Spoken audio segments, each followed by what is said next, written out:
Please like, share and subscribe Master K TV. Telangana ప్రజల పక్షాన్ని అడుగుతా ఉన్నా, ఎందుకు ఇలా ప్రజల గోస ఉచ్చుకుంటా ఉన్నారు? మళ్ళా మోటార్లు కాలుతున్నాయి, ట్రాన్స్ఫార్మర్లు కాలుతున్నాయి, లంచాలు పెరుగుతున్నాయి. అది శాతం అయితే లేదా? మళ్ళీ ఇలా తెలంగాణ పోవన్నా మోటార్ పెట్టడానికి? ఏం దౌర్భాగ్యం ఇది! ఎటువంటి శని నెత్తి మీద పెట్టుకున్నాం మనం? మీరందరూ ఆలోచన చేయాలి. భూముల ధరలు పోయినాయి, కరెంట్ ఎక్కడ ఎవడెత్తుకపోయా? మిషన్ భగీరథ అసెంబ్లీలో నిలబడి ఛాలెంజ్ చేసిన నేను, 5 ఏళ్ల లోపల ప్రతి ఇంట్లో నల్లా పెట్టి నీళ్ళు లేకపోతే మళ్ళా ఎలక్షన్ల పార్టీ మేము నిలవడం, ఓట్లు అడగము అని చెప్పిన నేను. ఎవరు చెప్పాలి? దమ్మున్నోడే చెప్పాలి. చేసి చూపించినాం, నడిపించినాం, ప్రతి ఇంట్లో నల్లా పెట్టినాం. కృష్ణా గోదావరి నీళ్లు తెచ్చి ప్రతి ఇంటి ముందర దుంకిచ్చినాం. అది మీరందరూ దానికి సాక్ష్యం. ఇలాగా మంచినీళ్ళు కట్నే ఇల్లు పెట్టిన పోయి ఉన్న పథకం కేసీఆర్ హయాంలోనే అయిపోయింది. ఇంకా మంచినీళ్ళు కూడా ఇయ్యే శాతం అయితే లేదా? మేము ఇంత సిపాయిలం అంత సిపాయిలం అని ఎగిరెగిరి దుంకితే మాట్లాడితే మంచినీళ్ళు ఇచ్చే కూడా శాతం అయితే లేదా? మంచినీళ్ళు పోతాయి, కరెంటు పోతుంది, వడ్లు కొనే దిక్కు లేదు. వడ్లు కొంటాను రా, కళ్ళాల కాడ 15 రోజులు వడ్లు కొనే దిక్కు లేదు, అడిగే దిక్కు లేదు. సర్కారు కొనకపోతే దిక్కుమాలని దేవుడా అని ప్రైవేట్ మిల్లర్లకు అమ్ముకుంటున్నాం. మళ్ళీ అక్కడ దళారీలు, అక్కడ దోపిడీ, మళ్ళా రైతాంగం దోపిడీకి గురవుతున్నది. మళ్ళా 2014 కంటే ముందటి పరిస్థితులు వస్తూ ఉన్నాయి. ఆ విధంగా ఎందుకు జరుగుతూ ఉంది? ఇది ఎవరి అసమర్థత? కాంగ్రెస్ ప్రభుత్వం యొక్క అసమర్థత కాదా? ఈ కాంగ్రెస్ కాటేయడం కాదా? నేను ఒక్కటే మాట మిమ్మల్ని కోరుతా ఉన్నా, ప్రజలకు నేను అడుగుతా ఉన్నా. పేదలు గుడిసెలు వేసుకుంటారు, ప్రభుత్వ జాగాలలో పాపం తెలిసి తెలియక కొన్ని వేసుకుంటారు. బీఆర్ఎస్ గవర్నమెంట్లో హైదరాబాద్తో సహా, వరంగల్తో సహా అనేక పట్టణాలలో, అనేక ప్రాంతాలలో రాష్ట్ర వ్యాప్తంగా లక్షలాది మందికి మేము పట్టాలు ఇచ్చినాం. బుల్డోజర్లు పెట్టి, జేసీబీలు పెట్టి మేము చెరువులలో పూడికెళ్ళి తీస్తే వీళ్ళేమో హైడ్రా అని మన బొందా అని పెట్టి పేదల ఇండ్లు కూడా కొడతా ఉన్నారు. ఆనాడు చెరువు పూడికెళ్ళి తీసిన బుల్డోజర్లు ఇలా పేదల ఇండ్లు కూడా కొడతా ఉన్నాయి. ఇవన్నీ మనం చూస్తూ ఉన్నాం. చూసి మౌనంగా ఉందామా, కొట్లాడదామా, ఏం చేద్దాం అనేది మనం ఆలోచించే సమయం వచ్చింది. దేశాన్ని నంబర్ 1 స్థాయిలో నిలబెడితే ఇవాళ 14వ స్థాయికి, 15వ స్థాయికి తీసుకొని పోయినారు. నా కళ్ళ ముందన్న గిట్ల జరుగుతుంది, ఇంత మాయల్యమే అవుతుంది, ఇంత మోసం చేస్తారని నేను కూడా అనుకోలే. ఇలా చాలా బాధ కలుగుతూ ఉంది, చాలా దుఃఖం కలుగుతూ ఉంది. ఇంకా ముందరికి పోవాల్సిన తెలంగాణ ఇలా వెనుకకు అయిపోతున్నా ఉన్నది. మళ్ళా ఎవరు దీనికి కారణం? ఈ దుర్మార్గులు కాదా? నిలబెట్టి ఖచ్చితంగా అడగాల్సిన అవసరం ప్రజలకు లేదా? అడగాలి. ఎందుకోసం? టైం ఇవ్వాలని మేము కూడా టైం ఇచ్చినాం. ఏమంటారు? మీకేసినట్టు మాకేసిన ఓట్లు, మాకు ఏడాదైనా టైం ఇయ్యరా?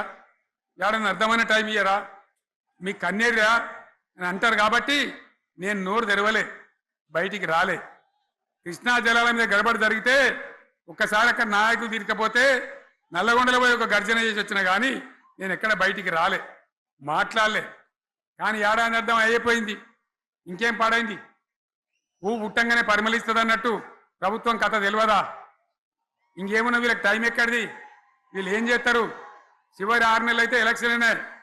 దీనికి ఉన్న టైమే 2.5 ఏళ్ళు. ఈ 2.5 ఏళ్ళలో వీళ్ళు చేస్తారు, మనం బతికి ముందర పడతామా? అందుకోసం ప్రజానీకం, మేధావులు, తెలంగాణ ప్రజలు దయచేసి అందరు ఆలోచన చేయాలి. ప్రతి వాళ్ళు కూడా ఆలోచన చేసి దీనికి పరిష్కారం ఏందో కనుక్కోవాలి. మేధావితో పనిచేయాలి, ఆవేశంతో కాదు.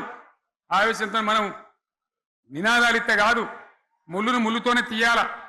యాడ ఓడగొడుతున్నామో గాన్నే వెతకాలి, ఎక్కడ జారిపోయిందో ఆన్నే మళ్ళీ దొరకబట్టాలి. ఆ నైపుణ్యం, ఆ స్థాయి ఇలా రావాలి. మళ్ళీ ఇప్పుడు ఏం చేస్తారు? ఇప్పుడు కోరుతా ఉన్నా, ఒక్కొక్క ట్రిప్పు నేను యాదగిరి గుట్టకు పోతే అలా ఎకరానికి 10 లక్షల వాల్యూ పెరుగుతుండే. మరి ఇవాళ ఏమవుతా ఉంది? ఇవాళ ఏం జరుగుతూ ఉంది? మీరందరూ కూడా ఆలోచన చేయాలని కోరుతా ఉన్నా. ఇవాళ రాజ్యం నడపచేతగాక ఎల్లెంకల పడి రాష్ట్రాన్ని ఆర్థికంగా దివాలు తీసి పిచ్చి పనులన్నీ చేసి ఇవాళ అడ్డం పొడుగు మాట్లాడుతూ ఉన్నారు. అన్ని రంగాలలో ఫెయిల్ అయిపోయింది. ఏ ఒక్క ఈ హుస్నాబాద్లో ఇప్పుడు నేను రాగా చూసుకుంటూ వచ్చిన ఆనాడు కష్టపడి ఈ హరీష్ రావు ఇరిగేషన్ మంత్రిగా ఉన్నప్పుడు ఇక గౌరెల్లి ప్రాజెక్టు కట్టినాం. 90% పూర్తయింది. గౌరెల్లి ఇరిగేషన్ ప్రాజెక్టు ప్రజలకు సంజాయించి భూములు తీసుకొని ఆనాడు తిరిగి 90% పూర్తి చేసినాం. ఏడాది అర్థమైతే తట్టడి మన్ను తీస్తాను రా పాలమూరు పథకం 80% కంప్లీట్ అయింది. ఎందుకు దాన్ని పెండింగ్లో పెడుతున్నారు? ఎందుకు దాన్ని పూర్తి చేస్తలేరు? ఈ విధంగా చిన్న మాట, చాలా చిన్న మాట. కేసీఆర్ కిట్టు పెట్టినాం, లక్షాధికారుల కోసం పెట్టినాం, కోటీశ్వర్ల కోసం పెట్టినాం. ఎవరి కోసం పెట్టినాం కేసీఆర్ కిట్టు? పేద ప్రజల కోసం, గ్రామీణ ప్రాంతాల్లో ఉండేటువంటి పేద ప్రజల కోసం పెట్టినాం. ఆడపిల్లంటే 13,000 ఇచ్చినాం, మగపిల్లగానికైతే 12,000 రూపాయలు ఇచ్చినాం. ఆ వాహనాలు పెట్టి, అమ్మఒడి వాహనాలు పెట్టి వాళ్ళని తీసుకెళ్లి ప్రసవాలు చేయించి వాళ్ళకి మందులు ఇచ్చి ఫ్రీగా ఉచితంగా చేసి బ్రహ్మాండంగా ప్రసవం చేయించి మళ్ళీ ఇంటికాడ తెచ్చి దించినాం. గది బంద్ చేస్తారా ఎవరన్నా? ఎందుకు బంద్ చేయాలి? ముఖ్యమంత్రులుగా పనిచేసే వాళ్ళకు గాంభీర్యం ఉండాలి, ధైర్యం ఉండాలి. రాజశేఖర్ రెడ్డి అనే ముఖ్యమంత్రి ఉండే, నేను చెప్తా ఉన్నా మీ ముందు ఇయ్యాల. ఆయన ఆరోగ్యశ్రీ అని ఒక పథకం తెచ్చిండు. నేను ముఖ్యమంత్రి అయిన తర్వాత అడిగిన, హెల్త్ డిపార్ట్మెంట్ని పిలిచి అడిగిన, ఇది ఏం పథకమయ్యా, బాగుందా అంటే, సార్ మంచిగుంది, ప్రజలకు లాభం అవుతుందని చెప్పింది. నేను చెప్పిన ఆ పథకాన్ని అట్లే పెట్టండి, ఆ పథకాన్ని మార్చకండి, ఆ పథకం అట్లే ఉండాలని చెప్పిన. అక్కడ చెప్పడం కాదు, నేను అసెంబ్లీలో చెప్పిన, ఇది మా స్కీమ్ కాదు, కాంగ్రెస్ గవర్నమెంట్ ప్రారంభించింది, దాని పేరు కూడా మేము మారుస్తలేం, కానీ కొనసాగించాలని చెప్పినాం, కొనసాగించినాం. అది మీ అందరికి తెలుసు. ఇలా వీళ్ళు కేసీఆర్ ఆనవాళ్ళు లేకుండా చేస్తాం, కేసీఆర్ ముచ్చట లేకుండా చేస్తారా? ఇవాళ మనం కూడా సభ పెట్టుకుంటే ఎన్ని అడ్డంకులు దానికి. ప్రైవేట్ స్కూళ్ళు బస్సులు ఇస్తే వాళ్ళకు నోటీసులు ఇవ్వడం, అడుగడుగున ఆర్టీఏ అధికారులను పెట్టి, పోలీసులను పెట్టి ట్రాఫిక్లు జామ్ చేయడం. ఇప్పుడు కూడా సభకు రావాల్సిన వాళ్ళు 1,50,000 మంది బయటనే ఆగిపోయింది. ఇటు హనుమకొండ దిక్కు, అటు హుజరాబాద్ దిక్కు, ఇటు సిద్దిపేట దిక్కు 3 రోడ్ల మీద కూడా జాములున్నాయి. నేను అడిగిన నాయకులు ఏందే అంటే, ఇబ్బంది అవుతుంది సార్, రానిత్తలేరు, మధ్యలో ఇబ్బందులు కలిగిస్తున్నారు, కొన్ని లారీలు తెచ్చి అడ్డం పెట్టాను పనికిమాలని అని చెప్పి జామ్ అయిపోయి అక్కడనే ఆగిపోయింది. నేను అన్న ఇంకో అర్ధగంట ఆగి మాట్లాడదామంటే మా వాళ్ళంతా ఉండి, లేదు మనోళ్ళు దూరం పోవాలి, ఇక రానోళ్ళు ఎట్లా అందరూ మనం మాట్లాడి సభ ముగించాలని చెప్తే నేను వేదిక మీదకి వచ్చిన. ఇన్ని అడ్డంకులు, ఇంత కడుపు ఆపుతారా? బీఆర్ఎస్ సభలను ఆపుతారా? ఈ ప్రపంచనాన్ని ఎవడాపుతాడు? ఆగబడితే ఆగుతుందా? నేను ఒక్క మాట పోలీసు మిత్రులకు మనవి చేస్తా ఉన్నా. ప్రజాస్వామ్యంలో ప్రజలకు అడిగే హక్కు ఉంటుంది, తప్పకుండా అడుగుతారు ప్రజలు. ఈ అడిగే హక్కును సోషల్ మీడియాలో బీఆర్ఎస్కు సోషల్ మీడియా వారియర్స్ ఉన్నారు, వాళ్ళు బ్రహ్మాండంగా పనిచేస్తున్నారు, ఖచ్చితంగా అడుగుతున్నారు ప్రజల తరఫున. ఇంత అన్యాయం జరుగుతుంటే చూడలేక సోషల్ మీడియాలో పనిచేసే తెలంగాణ బిడ్డలు ఇది ఏమన్యాయమే ఎట్లా అని చెప్పి ప్రభుత్వాన్ని ప్రశ్నిస్తూ ఉన్నారు, ప్రజలకు మద్దతుగా నిలబడతా ఉన్నారు. వాళ్ళ మీద కేసులు, వాళ్ళని పట్టుకపోవడు. పోలీస్ సోదరులను నేను అడుగుతా ఉన్నా, మీరెందుకు దునుకులాడుతుండ్రే? మీకేమక్కడ వచ్చింది? మీకొక్కటి చెప్తున్నా నేను, గ్యారంటీగా పోలీసు మిత్రులారా, ఇవాళ పోయి రాత్రి మీ డైరీలలో రాసుకోండి,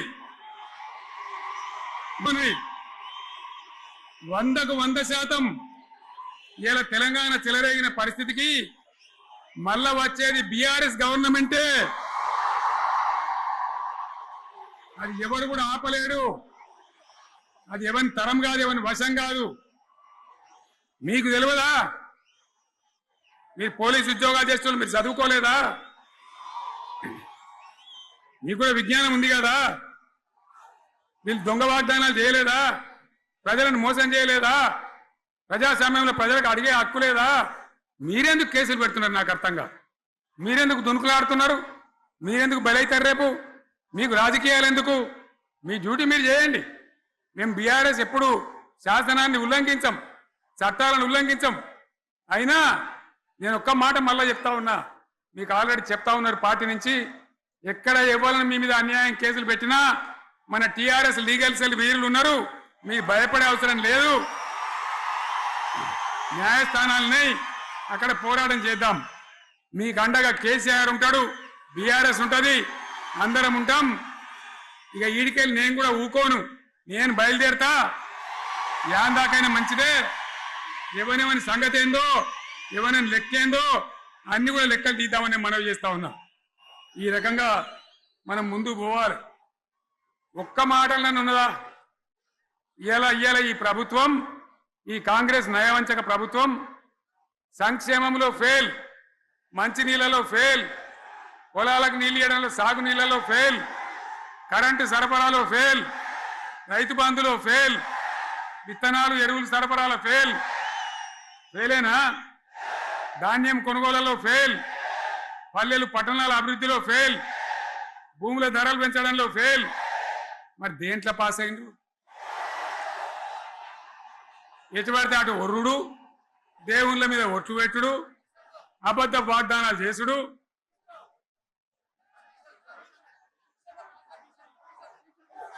అగో కమిషన్ అట 20-30% కమిషన్లు తీసుకున్నాడు, సంచులు నింపుడు, సంచులు మోసుడు. అంతేనా? కరెక్టేనా ఈ మాట? అన్నా కరెక్టేనా? నేను చెప్పి అన్ని ఫెయిల్ అయిందా ఈ ప్రభుత్వం? నిజమైతే ఒకసారి చేతులు లేవటరు దయచేసి. స్టేజ్ మీద లేవటరా? ఫెయిలేనా?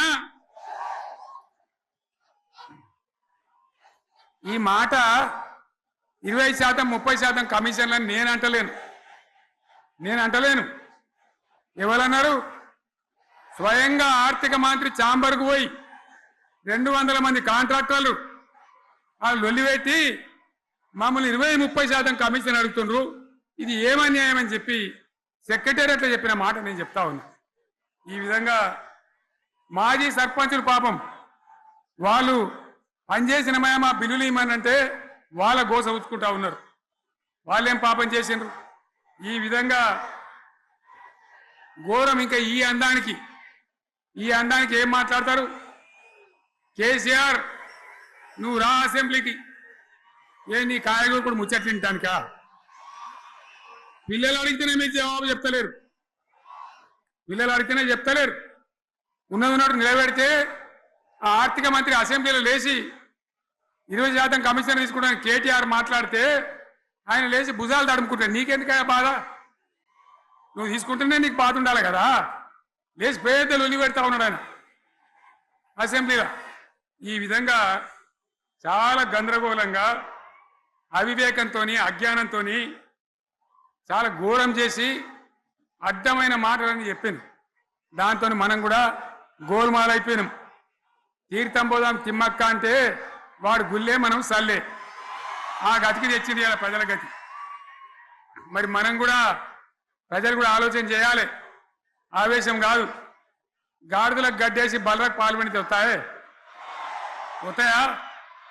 మరి ఇప్పుడు ఏం చేయాలో ఆలోచించాలి. ఓ తమ్ముడు అన్నాడు హైదరాబాద్లో, ఆయన ఇల్లు కూడా కొడితే, కేసీఆర్ అన్నా యాడున్నావు, నువ్వు రావాలి.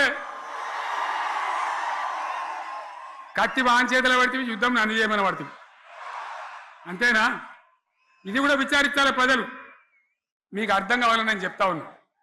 అందుకే ఓడగొట్టుకున్న కారణే వెతుక్కోవాలి.